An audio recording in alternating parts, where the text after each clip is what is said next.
On December 26, 2004, the coastal region of Tamil Nadu met the full, devastating force of the ocean. The Indian Ocean tsunami delivered a kinetic shockwave that tore straight through the shoreline. Modern engineering was completely overwhelmed.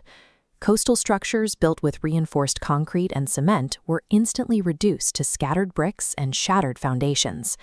Yet, sitting directly on the beach, taking a point-blank hit from the exact same surge, the 1,300-year-old Shore Temple barely lost a stone. We expect modern steel and concrete to outlast antiquity. Here, a millennium-old monument absorbed an impact that instantly flattened modern architecture. Even without a tsunami, the Bay of Bengal presents a hostile environment. The shoreline is battered by relentless daily wave action, and the wind carries a heavy, continuous mist of seawater. Saltwater and coastal erosion are highly efficient at destroying stone. Building a monument on a beach guarantees that it will be subjected to constant friction and corrosive moisture. Placing a massive, intricately carved temple right on the water's edge defies all standard architectural logic. But the architects of the 8th century Pallava dynasty knew exactly what they were doing. Mahabalipuram was the heart of a wealthy maritime empire, and it needed a functioning high-traffic port. Trade routes converged on the Indian coast from across Asia and the Mediterranean. To keep ships safe, the Shore Temple was positioned in the hazard zone as a navigational beacon. Approaching sailors relied on its distinct pyramidal silhouette, guiding vessels safely past the shoals.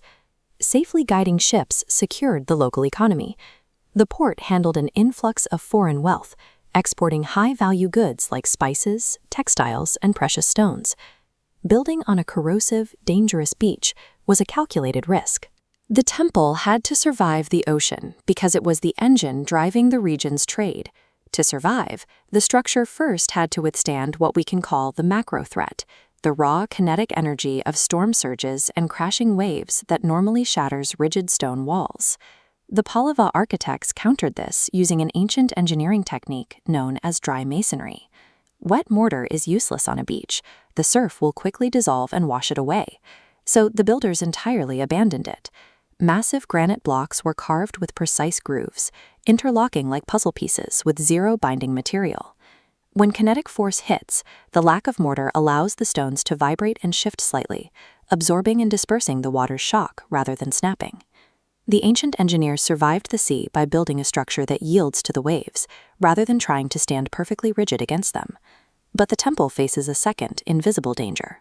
The micro-threat is the salt-laden air, which executes a slow chemical attack on the stone itself. Salt crystals from the mist settle into the granite's natural pores. As they expand, they blow apart the intricate carvings from the inside out. To halt this chemical decay, the Archaeological Survey of India, or ASI, stepped in with a modern, two-pronged defense strategy. First, they built a physical shield. Heavy breakwater groynes and rows of Casuarina trees were installed to drastically cut the salt wind reaching the temple. Second, they actively extract the salt that has already penetrated the rock by applying a thick layer of wet paper pulp directly to the stone surfaces. This microscopic cross-section shows the extraction process. As the pulp dries, it creates capillary action. It acts like a giant sponge, drawing the absorbed saline water up and out of the granite pores.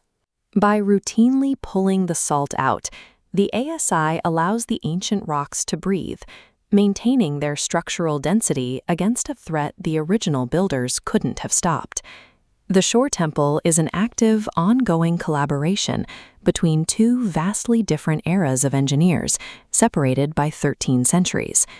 The Pallava architects designed a flexible system to defeat the brute kinetic force of the ocean, while modern ASI scientists deploy chemical extraction to defeat the slow decay of the salt. We often think of historical preservation as simply putting a fence around an old building and leaving it alone. But an environment this hostile requires active intervention. It takes real engineering genius to keep a structure standing against the ocean, just as it did to construct it in the first place.